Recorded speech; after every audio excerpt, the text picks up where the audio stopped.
Good day and welcome to Wabi Sabi Design Studio. Today I'm going to do a tutorial on how to do a brick wall feature, and one that's going to look like a little bit of texture that you can see on the wall that I have done behind me. I don't want anything even. I want it to look handmade. I don't want it to look perfect. This one is being done tone on tone. I will show you how this whole wall is going to look at the very end, so you can see why I did go tone on tone. So I'm going to take you over to a wall that I have in progress, and I'm going to show you the steps that I have done, and hopefully this will help you and get you some ideas on doing your own brick wall. So this is the stencil that I am using. It comes in a large roll, and it actually comes from a concrete supplier. And what it is that you just roll it out to the length of dimensions. Normally this is used when you're doing a concrete floor, and I will have that in another tutorial on a project that I have coming up. But in this case, I've taken it and I've applied to the wall. So just going to step back and so you can see what I've done. Because it doesn't come with an adhesive, I've pin tacked it. Spray stencil adhesive does not work for this particular wall. So I don't use spray stencil adhesive. So getting the pins and tucking them in will actually get me the look that I want. And you just got to lay it out the grid. And then in this case, I'm doing different sections in this particular commercial space.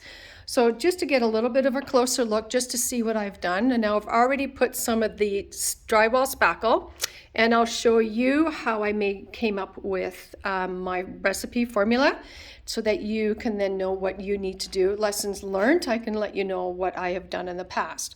So I'm putting the stencil on the wall. I'm getting down here to the bottom. And to line up the stencils, you find these little notches, and then you just pin these guys into place.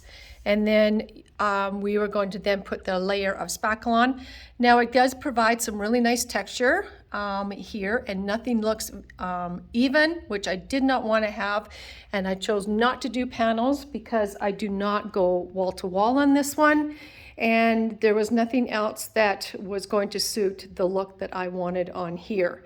And I got away from doing anything with color because then you would have to do each brick, and that's very time consuming. And on this particular project, that's not the look that we were going to go for, as well as I don't have the time for that. So I'm just going to put this down, and then I'll just show you how I trowel on the spackle. So in this pail, I have used a drywall compound ready-made. I've mixed it with the wall paint color that I wanted to use, and then I added dry powdered drywall just to thicken up the paste, because the paint will dilute the consistency of pre-made drywall compound. So it makes it a thicker paste. So what I've done is I've filled the tin 3/4 full. I put a layer of paint color on top of that, give that a good mix, and then I gave 2 good handfuls of drywall powder to thicken up the compound that I need to spread onto the wall. So then I just get it onto a bigger spatula that I want to spread this with, and then I just come to the wall, and then I just start to apply it. And what I like is that you can get very creative on how you want this to look, and then you just get it and spread it all the way over the stencil and create some nice different effects on here. Now, what you're going to find is that when you come to peel the stencil off, you might get a little bit of compound underneath, because we're not able to stick this to the wall and get a good adhesion. But that's okay, because then you can just run your finger along there and just clean up the little bit of over that got in underneath, and then that way you can clean it up, and then it gives you some nice fun. So I know it's hard to tell because of the wall color that I have used, but in this particular application, I wanted more of a modern look, but have the texture, because the client does like modern industrial, and that's the kind of the space that he wants for his practice. So I will show you what I've done in a moment. Okay, so we're at the end. So we're just going to get this, just show you just how I kind of get some of the randomness, which I really, really like. Now it might take a little bit longer than you might want. It is a little time consuming. However, I like the process because I like the different variations of what you can create. And because this gives this wall so much texture, when you're doing it this way with this stencil, that it gives you more of a realistic look when you take it all off of what your brick is going to look like. Now I know it can be seen better with different colors, so I apologize for the color tone that we have chosen in this particular design. So I do not let this drywall compound dry with the stencil on the wall. Lesson learned is it does leave the paper behind in some spots, and then you're going to have to try and figure out, and then you're going to scramble to get the paper off. So while it is still wet, I start to take and start to unpin and start to peel off the stencil. So I'm just quickly going to do this and then just show you what the reveal is going to be like. And then if there's any drywall compound that gets in underneath, then I will show you what I do.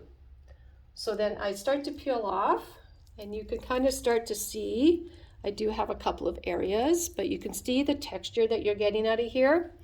So what I mean is in this area here, I've got drywall compound that got underneath the stencil. So just with my finger, I come in here and then I just lift it off.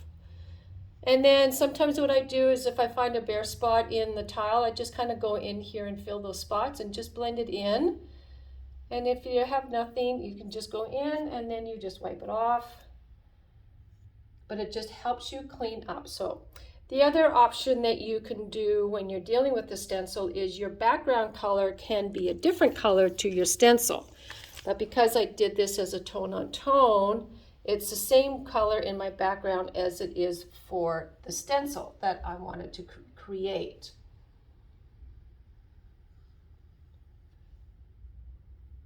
So you just clean up your edges, and then you can see, then let it dry overnight, and then you can really get a really nice textural brick wallpaper.